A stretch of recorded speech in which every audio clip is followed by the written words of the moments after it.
welcome our first speaker, lovely Nat. Hello everyone, I'm very nervous. This is a poem. It's my story, but it's a poem. So it starts. My story begins when I got very depressed. I isolated myself, I didn't eat or get dressed. I hated everything that I once enjoyed, and then my mum passed away and left a deep void. Depression was one thing, hearing voices was another. I thought it started the loss of my mother. It wasn't three voices I heard. I thought everyone could see, and the radio and the television were talking about me. I would have these voices loud in my head, and they called me names and they'd wish me dead. They say things that would cause deep blows, and things so personal that no one else knows. Sometimes I'd be frightened and I'd be really unstable, so I'd unplug electrics and disconnect any cable. Then it'd be impossible for anyone to see, however the voices will keep on laughing at me. The days would go slowly and the nights much longer, and I become afraid to go out and the voices got stronger. I had to do something, I was spiralling fast, and all I could do was live in the past. The voices were loud and the voices were clear. I'd hear them mumbling in my ear. It's all her fault, she's always wrong, she's never right, she don't belong. Just go away and let me be, ha ha they'd say, and laugh at me. The voices were loud and sometimes low, and they left me with no place to go. The voices were vile and the voices were rude, they even put me off my food. Who's outside, what's it for? There's someone banging on my door. I can't go down in case I'm heard. I'm anxious, tired and really scared. I don't feel right, I need to talk. I can't go out but need walk. I'll have to go, I have no choice. I'll take the chance, ignore the voice. But where do I go? What can I do? And who can I put my trust into? I'm looking for God now and wanting to be blessed. Is all this madness one big test? I needed the help and it was time and I knew it.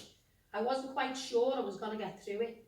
To talk to a doctor was more than a day until I got the support from Mersey Care. I had my first session in CBT. I expected my therapist to laugh at me. She said, where do they come from? What do they say? Can you control them? Are they with you all day? How do you feel whenever they speak? Are the voices quite strong? Or do you think that they're weak? Do you believe the things that they say? And how would you feel if they don't go away? We need to ask questions in order to know and help understand what is making you low. By checking the voices to be right or wrong and gathering evidence as we move along. We come up with a plan and a new route ahead, and I later look back on all the things we said. I learned a lot about myself and my past, and I was on my feet super fast. I learned to tackle the voices in a different way, and I had a laugh on this particular day. I began to provoke the voice in my head and write down all the things that it said. I'd highlight in pink when the voices were high, and underneath I'd write down what the voice said and why. I'd do weird things in order to see if the voices I'd hear were coming from me. So just for a test, just to see what God said, I put on 12 jumpers and collapsed on my bed. I fell on the floor and started to shake, and I wriggled to the kitchen on the floor like a snake. And then suddenly I heard, I know you're okay, which confirmed that I was, but in a really strange way. See, the voice had said you, and it never said she, which meant there was one voice, and there used to be three. Several months had passed by, and I'd learned a lot so quickly. I was feeling much better, and then with the meds a bit sickly. I was reconstructing myself, and I felt so much stronger, and I wasn't hearing the voices no longer. The therapy had worked, and with my meds I was more level. I'd moved towards God and away from the devil. I was feeling so different, it even felt strange. See, my psychosis had calmed and I was feeling the change. To be honest, at first, I felt quite low. Things felt different and it was starting to show. When I was unwell, I lost all my passion, and whenever I felt better, it was no longer in fashion. Decisions I'd made and things I'd enjoyed were the things that I loathed and I wanted to avoid. And wherever I went and whatever I'd done was tiring and stressful, and it wasn't much fun. All I remember was the tension and fear. And with intrusive thoughts, I couldn't think clear. Some things were not how I thought they were, because I was seeing and hearing things that weren't there. Things are different now because something massive has shifted. And I'm feeling more confident and much more uplifted. My whole view has changed, and now I can see how a wave of psychosis had washed over me. But I survived the tsunami, and I woke up on warm sand, and I got back on my jet ski and headed back to dry land. I had one final conversation with the voice in my head. I said, "You're no longer the pilot, because I am instead. You can't fly my plane because your license expired.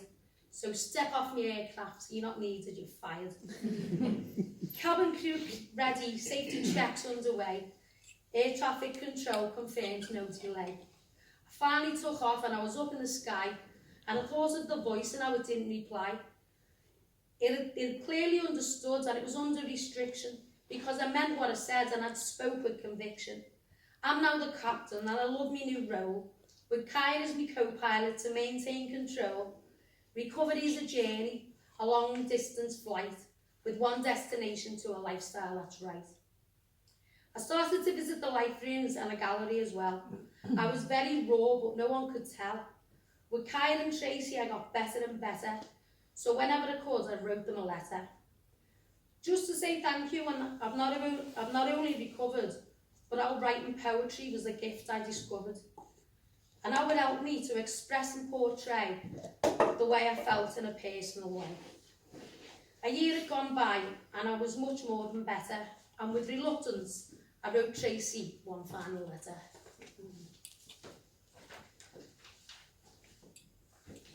Dear Tracy, as I begin to write down these words of goodbye, I may not be sad, but there's a tear in my eye. When we first met, I'd been unwell for a while. I didn't know who I was or what it felt like to smile. Then you come to my rescue like a light in the dark, like a lifeboat awaiting for me to embark. "Come join the party," I remember you said. So I pulled up my chair and I lifted my head. Shall we start with the voices and the things that they say? And how they affect you? Does that sound okay? I felt so ashamed, but it was time to find out why the voices inside filled my life with such doubt. We discussed all the things that I thought brought me harm. You reduced my fear and taught me ways to stay calm. I was a nervous wreck, and you made me more stable, and I couldn't be myself, but with you I was able. With time things got better, and it was so clear to see that the voices inside was the pain within me. I knew I was trapped, I just couldn't leave. I was cheating on my future with my past just to grieve. Your support made the difference, and your advice was the key. You empowered me with tools to set myself free. You listened without judgment, and you guided me through. And with my toolkit in hand, I'm now strong thanks to you. My life has more clarity now, and I'm feeling more steady, so I'll continue this journey alone now I'm ready. You transformed my life in so many great ways. I still have a voice, but I control what it says. It says, "Thank you, my friend. I'm going to miss you. As I wish you goodbye, falls a tear on me tissue. I send you me love, and with a hug and some kisses, I truly am thankful. Goodbye and best wishes." Thank you.